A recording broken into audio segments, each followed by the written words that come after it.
Hola, muy buen día. Nuevamente, un gusto estar con ustedes en este taller de herramientas de gestión de riesgos y de mejora continua para los hospitales de IMSS Bienestar.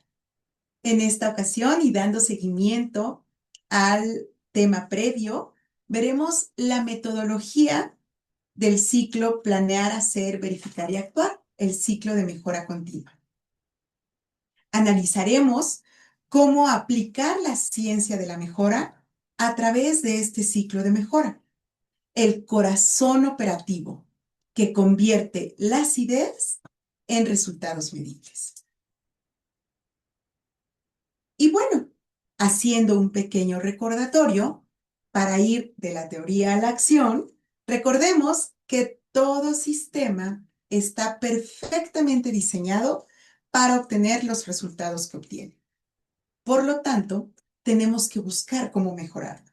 Y toda mejora es local, es decir, es propia de cada organización, de cada área, pero además se fundamenta en el aprendizaje continuo, donde todos enseñan y todos aprenden. Este modelo, tomado de la IHI como modelo de mejora, combina tres preguntas iniciales. ¿Qué queremos lograr? ¿Qué queremos lograr? Puede provenir de muchos lugares, de muchos datos. Puede venir de un análisis de riesgos, de una priorización de riesgos y problemas a través de una matriz. Puede venir de quejas que vengan de los pacientes. Puede venir del informe de eventos adversos, eventos centinelas y cuasi fallas que hacemos mensualmente. La fuente puede venir de muchos lados, pero es importante definir qué es lo que quiero lograr. Segundo, ¿cómo sabremos que el cambio implica una mejora? Debo tener una meta. ¿Hacia dónde vamos? ¿Cuál es mi estándar de oro? ¿O qué es lo que quiero mejorar con base en mis propios datos? Y además, ¿qué cambios podemos hacer para que esto resulte en una mejora?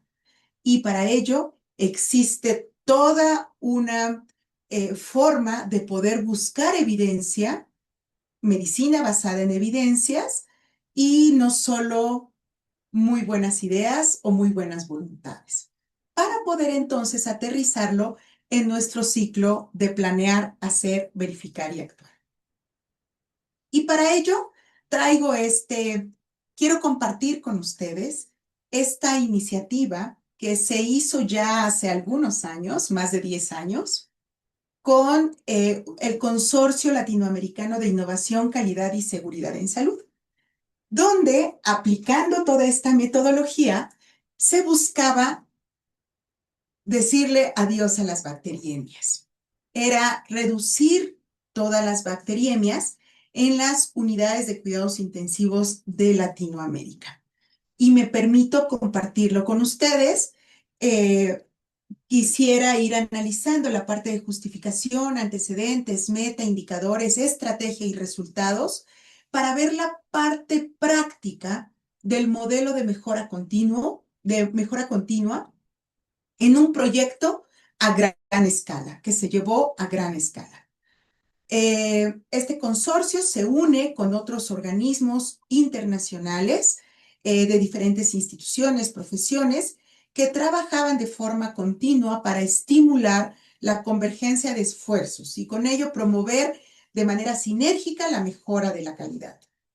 Se unió un grupo operativo del cual fui parte para poder llevar a cabo esta colaborativa de Adiós Bacteriemias. Y estábamos de diferentes países, había gente de España, de Argentina, de Colombia, de México, que nos unimos para poder llevarlo. Pero no éramos solos. Además, estaban otras organizaciones y otros profesionales de la salud que ayudaron a hacer sinergia para poder llevar a cabo este proyecto y para poder visualizarlo y aterrizarlo en muchas terapias intensivas de Latinoamérica. ¿Y por qué bacteriemias? ¿De dónde surgía qué era lo que queríamos hacer? Bueno, porque nos dimos cuenta que uno de cada dos pacientes requeriría la colocación de un catéter venoso central para mejorar su salud una vez que estaba en la terapia intensiva. Y a lo largo de su estancia, podría sufrir una bacteriemia asociada al catéter debido a una contaminación del sitio de inserción o a la migración de la flora del paciente hacia la luz del catéter. Al final de la historia, la realidad es que 1 de cada 4 pacientes que sufren bacteriemias lo va a llevar a la muerte. Y los restantes van a recibir una gran cantidad de antibióticos o de medicamentos que no estaban programados para su enfermedad de base. Eso, además de los costos que se tienen por el uso de medicamentos extraordinarios, pero también por aumentar los días de estancia hospitalaria. De esta forma, un paciente que iba a llegar, estar 2, 3 días hospitalizado y regresar a casa, probablemente tenga que aumentar mucho la estancia hospitalaria y muy también en 1 de cada 4 pacientes sea el paciente que muera. Y esto habla de un impacto social, un impacto familiar y bueno, todo un caso que es exponencialmente, que nos afecta en muchas esferas de nuestra vida. Y entonces fue a partir de ello que se decidió lanzar una campaña y una estrategia a gran escala, considerando que ya había estrategias de cambio a gran escala en tiempos anteriores, donde se buscaba sensibilizar, movilizar, tener un aprendizaje cruzado y un impacto a gran escala en corto tiempo, basado en esta colaboración creciente con comunidades de mejoras, le llamamos en ese entonces, ¿no? Eh, y fue así como se invitó a que pudiéramos lanzar esta campaña enfocada en la reducción de bacteriemias asociadas a catéter venoso central. ¿Y qué cambios podíamos hacer? Bueno, la evidencia en la literatura nos decía que definitivamente era posible eliminar estas bacteriemias en la terapia intensiva. Y nos mencionaban diferentes iniciativas a nivel mundial que ya se habían realizado y que habían funcionado con un gran éxito. Por ejemplo, el Keystone IQ Project, donde hablaba de una reducción del 66% en 103 terapias intensivas de Michigan después de 18 meses y al 100% después de 3 años, con más de 15,000 vidas potencialmente salvadas y bueno, una gran significancia de ahorro también, ¿no? De ahorro económico. También la campaña de Bacteriemia Cero, lanzada en Europa, con una reducción del 50% en 192 terapias intensivas de España durante 2 años. Y bueno, diferentes campañas que cito de esta forma y que ustedes también pueden revisar en la literatura, donde se documentó la forma en que se logró esta reducción de bacteriemias y se midió su impacto. Eh, entonces, la literatura estaba llena en ese momento de buenas prácticas que valía la pena adaptarlas a los contextos que teníamos, pero estábamos hablando pues de una campaña a gran escala, donde a través del modelo de mejora, de paquetes de medidas que ya eran las acciones específicas, la adaptación de lecciones aprendidas de otras campañas, el aprendizaje compartido entre todos los participantes y nodos locales, así como hospitales mentores, nos permitirían esta reducción.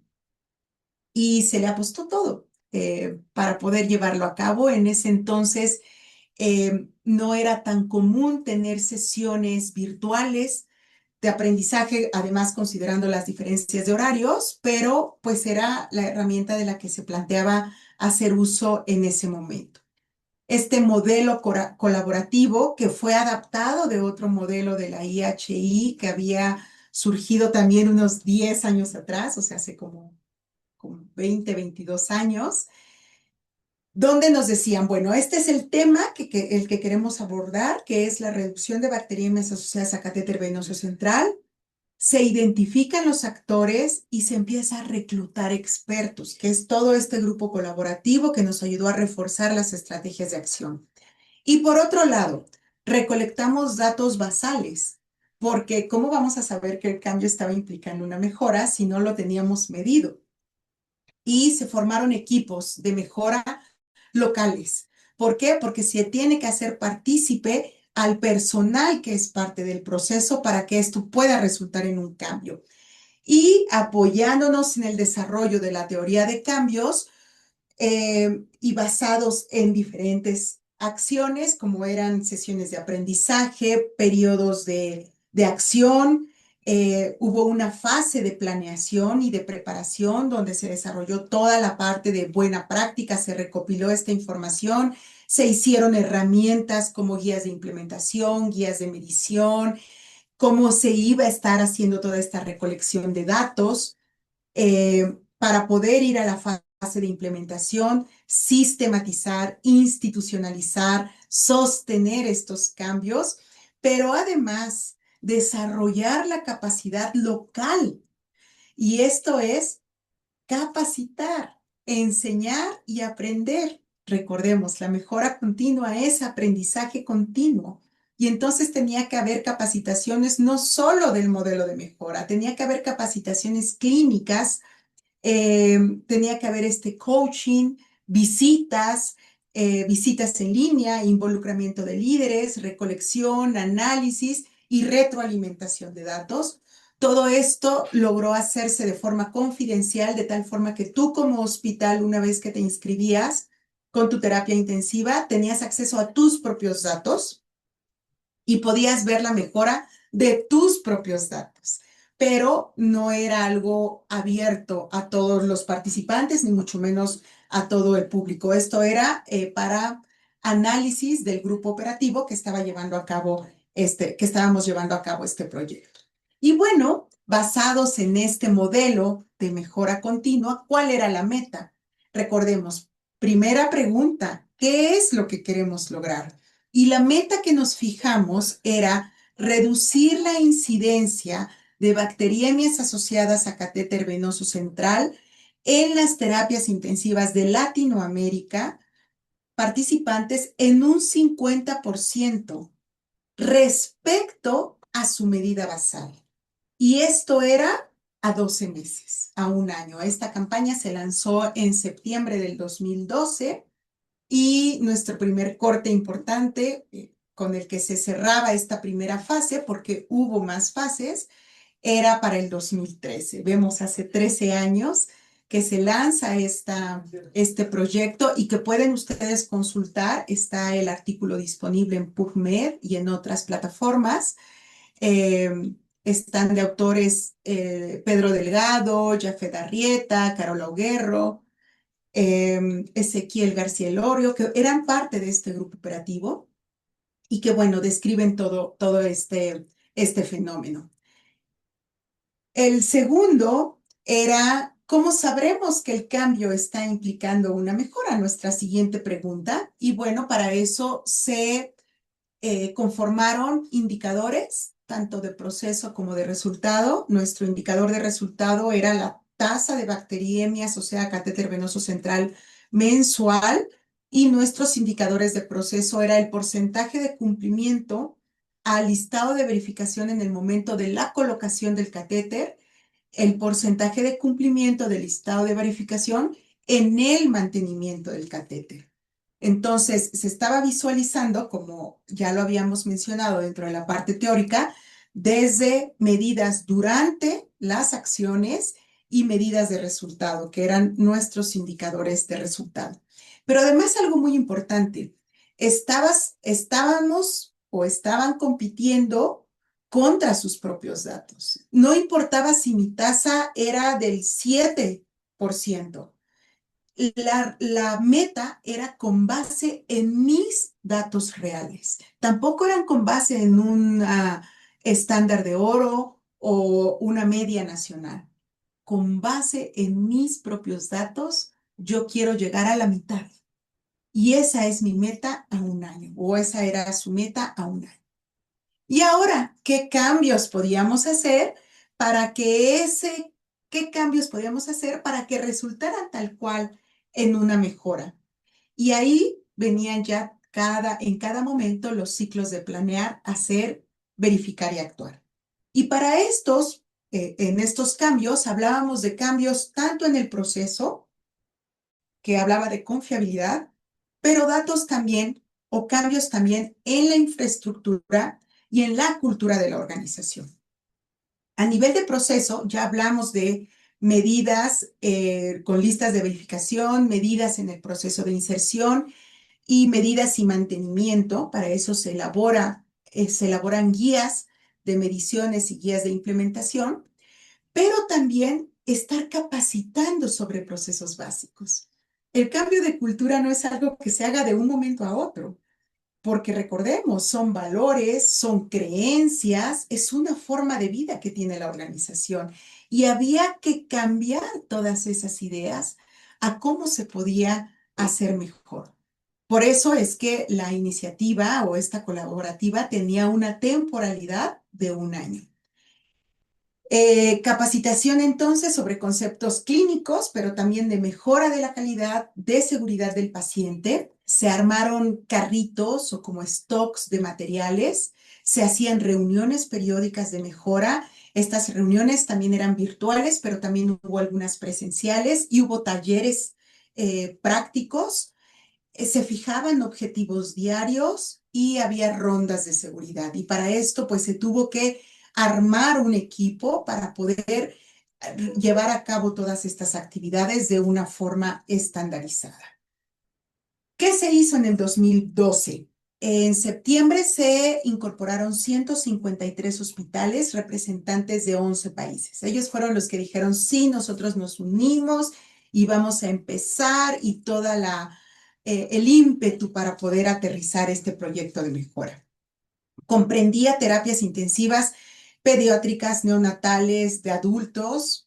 Durante estos 12 meses se iban a estar llevando a cabo, como ya mencioné, sesiones de aprendizaje. No había financiamiento externo, entonces la gente tenía que estar segura de querer participar porque tenía que poner tiempo, tenía que poner recursos para poder participar en esta campaña. La participación era completamente voluntaria y los costos derivados de esta implementación eran pues absorbidos por cada uno de los hospitales. Pero también el beneficio pues era para cada uno de estos hospitales. Y los datos también, como lo había mencionado, eran completamente confidenciales. ¿Qué se realizó? Bueno, hubo 3 grandes etapas. La primera que fue de adhesión, la segunda ya de preparación y la tercera de implementación. Entonces se hizo todo este diseño de la campaña a través del grupo operativo, se hizo difusión a través de las terapias intensivas de los diferentes países, eh, se desarrollaron, se documentaron materiales que también he mencionado, que fueron la guía de implementación y la guía de medición, y se hace un lanzamiento con todas las terapias intensivas para que se pueda empezar el proyecto de mejora continua con ellos. Y se inician así sesiones de aprendizaje, sesiones que tenían una duración de 1 hora, que se llevaban a cabo cada 15 días y que íbamos abordando diferentes temas. Insisto, de clínica, de cultura, recordemos los 4 fundamentos de Deming, que era la parte de psicología, la parte de variabilidad, teoría del conocimiento y teoría de sistemas. Además, derivado de estas sesiones de aprendizaje, se emitían unos boletines como recordatorio y para que tuvieras información a la mano, y se daba contacto y asesoría individualizada en caso de que se requiriera. Hubo una plataforma donde se recolectaba toda esta información para poder hacer todo este seguimiento. Y bueno, es esta la estrategia de cambio de la que hablábamos en la sesión previa, muy aterrizada a este proyecto. Se identificó el riesgo y el problema que teníamos y con base en eso, cada terapia intensiva de Latinoamérica, bueno, de los que alzaron la mano para participar, dijeron, yo me quiero adherir a este proyecto, a esta campaña de Adiós Bacteriemias.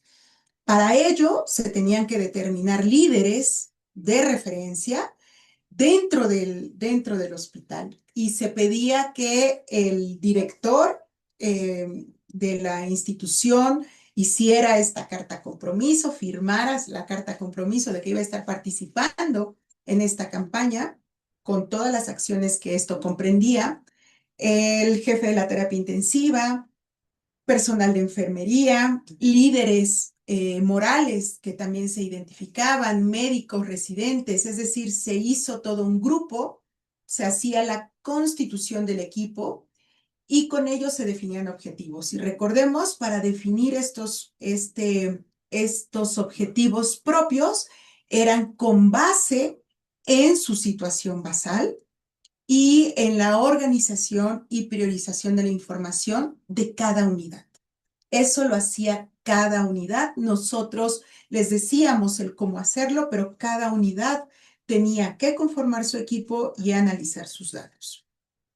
Porque posterior a ello venía la intervención, que era esta decisión de las intervenciones a poner en marcha y entonces empezar con la aplicación de los ciclos de mejora continua. ¿Qué queríamos hacer entonces?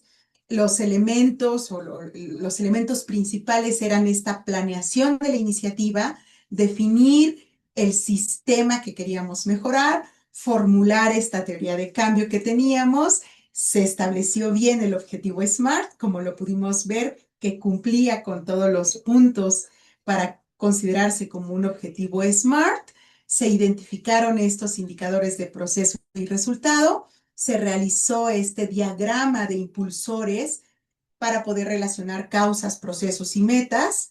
La propuesta del proyecto tenía claro el objetivo, el alcance, los indicadores y el plan de trabajo. Y se empezaron a pilotear los cambios. Entonces, vale la pena, si en algún momento tienen ustedes oportunidad, no lo desgloso completamente en esta presentación, pero la guía de implementación tenía toda esta serie de acciones, de herramientas como son los mapas de proceso, los paretos, los gráficos de control, para poder ir generando todos estos cambios poco a poco. Se fortaleció la vigilancia epidemiológica activa en el día a día, se generaron herramientas para esta vigilancia epidemiológica activa, después cómo se sacaban los datos de este instrumento para poder aterrizarlos en indicadores de proceso, y para todo eso también se capacitó en todas estas herramientas de medición, en el cómo se iba a llevar a cabo, porque recordemos, teníamos que reducir la variabilidad. Entonces, independientemente de quién estuviera haciendo los rondines diarios, la información tenía que ser la misma, tenía que estar estandarizada. Y bueno, con estos cambios probados y validados a pequeña escala, se empezaron a hacer primero en un paciente, luego se hizo en toda la mitad del paciente, luego se hacía por la mañana, se incorporó la tarde, luego se incorporó la noche, los fines de semana, y empezaron a hacer así cada uno a su propio ritmo, bajo su propia cultura, sus propios ciclos de mejora continua. Y se empezaron a monitorear estos indicadores que además nos evidenciaban los cambios sostenibles durante todo este tiempo. ¿Qué fue lo maravilloso? Que este aprendizaje lo empezaron a llevar a otras áreas, con otros proyectos, pero tomando las mismas herramientas. Y bueno, con el conocido formulario que había mostrado en la sesión anterior, que es el formulario PHBA, haciéndonos cada una de las preguntas. Y bueno, se hicieron estos paquetes de medidas en la colocación del paciente, en la colocación del catéter venoso central en el paciente. Se verificaban 4 puntos principales, que era higiene de manos, precauciones de barrera máxima, antisepsis cutánea con clorhexidina y localización subclavia para la localización del catéter, para la inserción del catéter venoso central. Y para el mantenimiento se planteaban 5 puntos, que era higiene de manos, evaluación del apósito, y si era necesario el cambio, la técnica aséptica para poder acceder y cambiar el dispositivo del catéter, estandarizar el cambio del catéter y además revisar esta línea venosa y retirarla en caso de que ya no fuera necesaria. Entonces, esto no solo era por parte de enfermería, sino se tenía que hacer en conjunto con el médico. Eh, Se tuvieron buenas lecciones por parte y buenas prácticas aprendidas por parte de otros hospitales que decían, bueno, yo lo que hice fue tener mi propia clínica de catéteres. Bueno, ¿cómo armas tu clínica de catéteres? Aquí no es funcional porque somos muy poco personal. Cada quien fue adaptándolo, pero era un foro donde aprendíamos a través de todos y nos permitía aterrizar mejores ideas para poder implementar lo que ya estaba descrito. ¿Cómo terminó este proyecto a gran escala? Bueno, terminaron participando solo 4 países, representados por 15 hospitales, por 39 terapias intensivas, equivalentes a 3.184 camas, pero específicamente 486 camas de terapia intensiva. Fue mucho menos de lo que esperábamos, fue mucho menos de lo inicial, pero el impacto fue sumamente valioso y esta primer fase y el impacto de esta primer fase dio paso a una segunda fase que se extendió hasta el 2014 y una tercera fase o proyecto que se enfocó en neumonías. Cuando ya habíamos logrado el control en bacteriemias asociadas a catéter venoso central, el proyecto se extendió hacia paquetes para control de neumonías. ¿Qué representó esto? Sesiones de aprendizaje representadas por estos 15 hospitales con 5 invitados especiales, expertos en control de infecciones y mejora de la calidad. Se presentaron historias de éxito, hospitales que dijeron yo sí lo logré y compartieron con todos los demás las experiencias, las dificultades que habían tenido para la implementación de este proyecto, pero también los factores de éxito y sesiones interactivas. Se hizo una sesión de nodo que fue presencial con un taller práctico en el Instituto Nacional de Ciencias Médicas y Nutrición, Salvador Subirán, que era parte de esta campaña de Adiós Bacterias. Y bueno, ¿hubo o no mejoría? Claro que la hubo una reducción y me gusta mucho cuando lo vemos en las medidas de resultado, porque decimos, oye, iniciaron con una tasa de 5.47 que bajó en el primer mes a 2.08. Y prácticamente fue la tasa con la que terminaron, sí, pero ve toda la variabilidad y todos los cambios que hubo durante el año. Por eso es importante graficarlo, porque si no puede ser un evento que haya sucedido en ese momento, pero necesitamos ver que esto sea sostenible a lo largo del tiempo. Así como el porcentaje de cumplimiento del listado de verificación en el momento de la inserción y mantenimiento, que llegó cerca del 94% en todas las terapias intensivas. Subió aproximadamente en un 19.86 con una mediana del 42.10. ¿Cuál fue el gran impacto? Bueno, el número de infecciones potencialmente sin intervención, que fueron aproximadamente 600. El número de infecciones potencialmente prevenidas, esto se hizo con diferentes análisis estadísticos, que era de 336. El total de días de estancia hospitalarios disminuidos, equivalentes a 2.352 días, con un costo ahorrado de $3.360.000 aproximadamente, y en ese momento por estudios económicos que se hicieron. Pero lo más importante, el total de vidas potencialmente salvadas era increíblemente alcanzable. Entonces, pues no podíamos quedarnos ahí. Se lanza la segunda fase, que insisto, vale la pena leer este artículo cuando tengan oportunidad de hacerlo. Y fue todo basado en un ciclo de mejora continua, a gran escala. ¿Lo podemos hacer solo en nuestro hospital? Claro que los podemos hacer. ¿Lo podemos hacer con otra identificación de riesgos? Por supuesto que lo podemos hacer. Les comparto la parte viva y la parte práctica que nosotros tuvimos la oportunidad de vivir en esta campaña de Adiós Bacterianas. ¿Cuáles fueron las barreras? Porque claro que teníamos que ver no solo los factores de éxito, sino todas las barreras con las que nos estuvimos topando durante todo este tiempo, que iban desde la falta de reconocimiento y documentación del problema, ¿eh? Cuando quisimos hacer la medición basal, considerábamos que todas las terapias intensivas iban a contar con su tasa de bacteriemias mensual y resultó que no, no había documentación real. También la falta de apoyo de líderes organizacionales, institucionales, fue una de las barreras. Eh, Increíblemente, el grupo operativo de las terapias intensivas estaba comprometido, pero no así los directores médicos generales, directores administrativos que tenían que ver para la adquisición de clorexidina, que en algunos hospitales no la había. Eh, Fue una de las barreras con la que también nos topamos. La falta de personal y de equipo médico, eso es sin duda un talón de Aquiles que creo que seguimos teniendo en todas nuestras organizaciones. La dificultad para formar estos equipos de mejora, ¿no? ¿Eso qué va a implicar? Va a implicar más tiempo, me tengo que quedar, me lo van a pagar.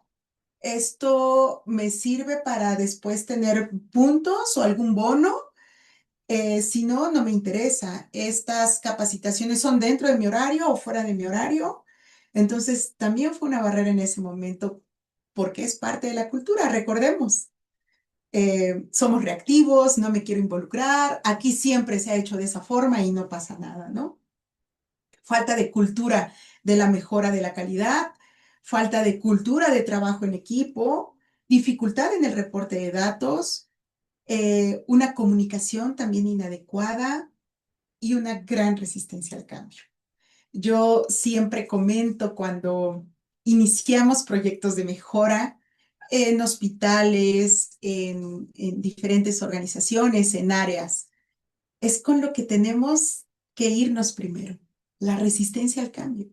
Y para esa resistencia al cambio también hay que capacitarnos y también hay que hacer sesiones de sensibilización y también hay que mostrarle al usuario cuál es la importancia de que empecemos a medir y de que hagamos cambio. Es ese convencimiento, es ese picar piedra. Por eso a veces los de calidad caemos un poco gordos, pero es porque necesitamos hacer este cambio en nuestra cultura y eso implica un poco de resistencia y un poco de frustración, pero nada que no pueda superarse. Así como las barreras, hubo factores de éxito, esta convergencia de organizaciones e individuos expertos que permitieron que se llevara a cabo esa campaña con la colaboración de todos los implicados en un inicio. La traducción de la evidencia en acciones adaptadas al contexto local, apoyo local en muchos países, uno de ellos México, hospitales mentores como el Instituto Nacional de Ciencias Médicas y Nutrición Salvador Subirán, y este sentido de pertenencia a una comunidad. Teníamos un propósito común, una comunicación e interactividad, un acceso remoto, había intercambio de mejores prácticas, desarrollo de conocimiento explícito. Hubo mucha gente que no nos conocíamos y que nos conocimos hasta la reunión de nodo dentro del mismo grupo operativo, pero teníamos la misma intención, que era podemos hacerlo mejor y podemos demostrar que las cosas pueden hacerse mejor. Y bueno, los verdaderos actores en realidad fue toda la gente que intervino. Me permito compartir estas fotos de muchos de los equipos que estuvieron participando de esa reunión de nodo que se hizo para de una sesión práctica, de un taller práctico, y que fueron los verdaderos protagonistas de este éxito. Todos los demás fuimos facilitadores, teníamos toda la intención de hacer bien las cosas y de proporcionar una herramienta que tuviera un alto impacto en las terapias intensivas y en los pacientes, en la seguridad del paciente. Estoy segura de que es algo que definitivamente puede ser replicable. y que, insisto, vale la pena el esfuerzo, el tiempo, la frustración que puedan tener en el momento de llevar a cabo uno de estos proyectos. Y podemos empezar con algo chiquito para que no sea tan frustrante. Creo que este tipo de talleres de análisis, de gestión de riesgos y de mejora continua nos permiten poder aterrizarlo en nuestras organizaciones y aprendamos uno de otros. Aprender continuamente. Recordemos, la mejora continua es aprendizaje continuo y es una práctica colectiva. Cada cambio exitoso surge de equipos que aprenden, que comparten y que perseveran. Y la metodología del ciclo de mejora continua, planear, hacer, verificar y actuar, nos recuerda que mejorar no es un evento, no es algo aislado y no es un doble trabajo, sino es una forma de trabajar. Muchísimas gracias y quedo a sus órdenes para cualquier duda o comentario.